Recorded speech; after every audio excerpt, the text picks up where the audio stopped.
Good morning बच्चों। पिछले class में हमने तुम लोगों को बताया कि पदार्थ की संरचना एवं प्रकृति चैप्टर के अंतर्गत कि पदार्थ के निर्माण की मौलिक इकाई क्या है, परमाणु क्या है, अणु क्या है, पदार्थ की अवस्थाएं क्या होती हैं और इन पदार्थ की अवस्थाओं में अंतर।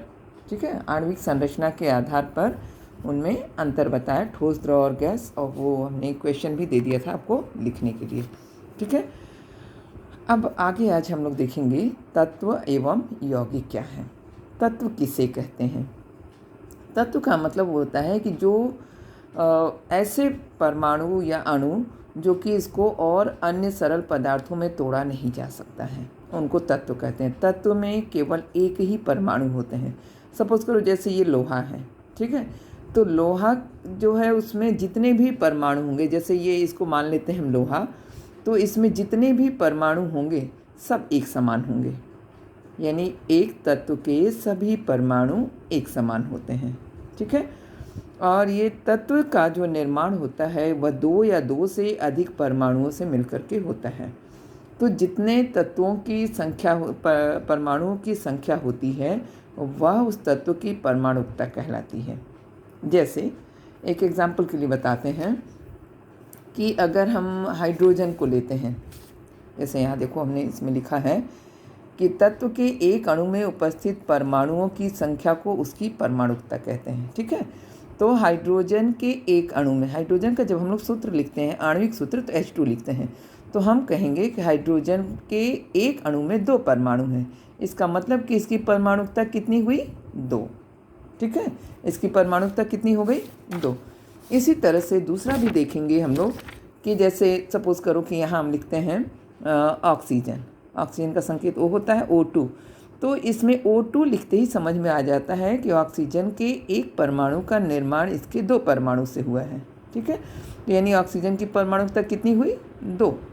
अब यहाँ लिखते हैं कार्बन का एक परमाणु, मतलब कार्बन के एक अणु का निर्माण एक परमाणु से हुआ, तो इसकी परमाणुकता कितनी है? एक परमाणुकता है। ठीक है, तो इस तरह से किसी तत्व के परमाणुओं की संख्या को उसकी परमाणुकता कहते हैं। किसी तत्व के एक अणु में उपस्थित परमाणुओं की संख्या को परमाणुकता कहते हैं। ठीक है, आगे देखेंगे यौगिक।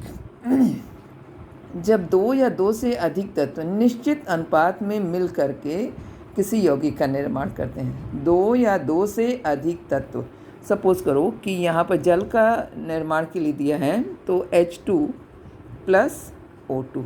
ठीक है, ये दो तत्व हैं, हाइड्रोजन एक तत्व है और ऑक्सीजन एक तत्व है। ये दोनों मिलकर के जल के अणु बनाते हैं।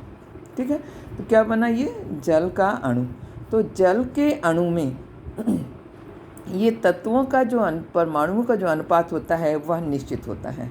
जैसे हाइड्रोजन का 2 परमाणु ऑक्सीजन के एक परमाणु से संयुक्त होकर के जल का निर्माण करता है। यानी यौगिक में तत्वों के मिलने वाले जो दो या दो से अधिक तत्वों का परमाणु जो होता है वह एक निश्चित अनुपात में मिलता है। अब इसमें हम बदल नहीं सकते हैं, हाइड्रोजन का 2 ऑक्सीजन का 2 नहीं ले सकते हैं। अगर हम 2 ले लेंगे तो ये जल की जगह पर कुछ और बन जाएगा। ठीक है, तो हाइड्रोजन का 2 परमाणु ऑक्सीजन के एक परमाणु से मिल करके जल के एक अणु को बनाते हैं, तो यह एक यौगिक है। अब इसमें ये होता है कि इसको हम आसानी से अलग नहीं कर सकते हैं। यौगिक में ये जो उपस्थित तत्व हैं इनके गुण खत्म हो जाते हैं, क्योंकि जल का एक अपना अलग गुण हो जाता है, एक नया पदार्थ बन जाता है। ये सब इसकी यौगिक की विशेषताएं हैं। ठीक, तो इस तरह से तत्व और यौगिक की परिभाषा हम लोग देख लिए। आगे देखेंगे रसायन की भाषा।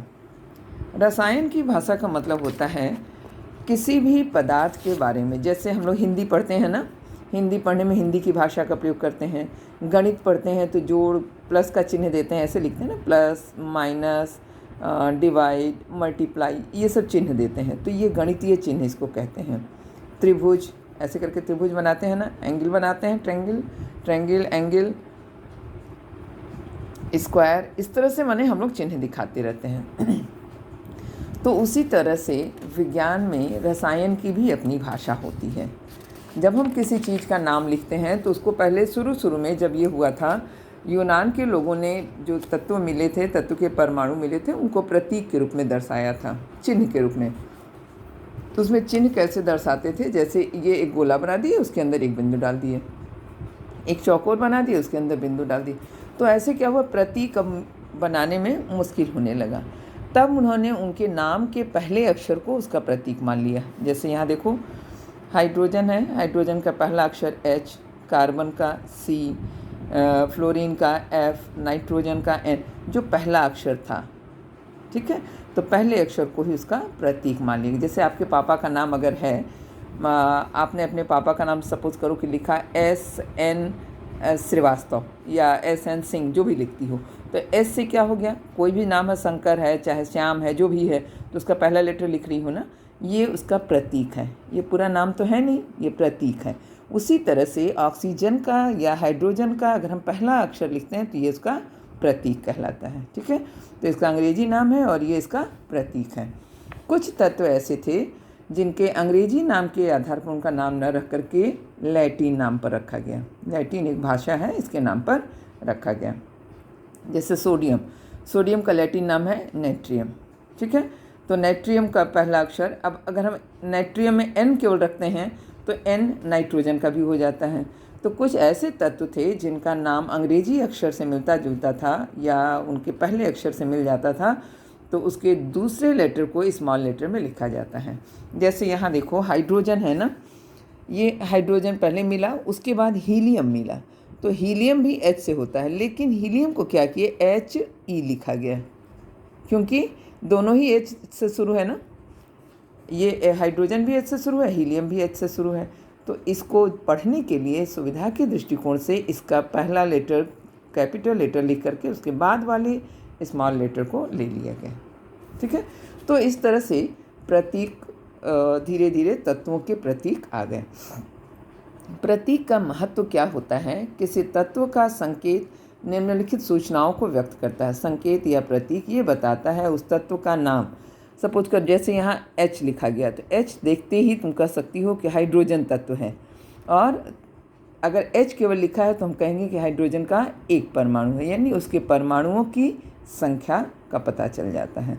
तो प्रतीक H हाइड्रोजन तत्व को तथा हाइड्रोजन के एक परमाणु को व्यक्त करता है। यही प्रतीक का महत्व है। ठीक है, अब रासायनिक सूत्र देखेंगे कि रासायनिक सूत्र किसे कहते हैं। तत्वों के अणु में एक ही प्रकार के परमाणु होते हैं। इसके पहले हम लोग देखे हैं तत्व में कि तत्व के किसी भी अणु में एक ही प्रकार के परमाणु होते हैं। कुछ 2 परमाणु, कुछ 3 तथा कुछ में एक परमाणु, 1 से अधिक भी होते हैं, 3 से अधिक भी होते हैं। तो इस तरह से जो परमाणुओं की संख्या होती है। अब यहाँ पर जैसे हमने पहले भी लिखा था कि H2 ये तत्व का प्रतीक है, ये भी तत्व का प्रतीक है, और इन दोनों के मिलने से जो अणु बना, ये जल का अणु सूत्र, इस यौगिक का रासायनिक सूत्र है।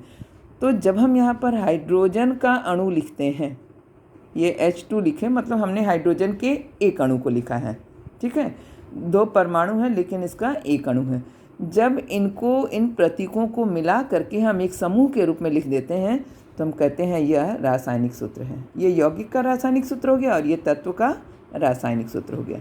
ठीक है, उनके परमाणुओं के साथ उनके प्रतीक को अगर लिखा जाता है तो वह अणुसूत्र कहलाता है।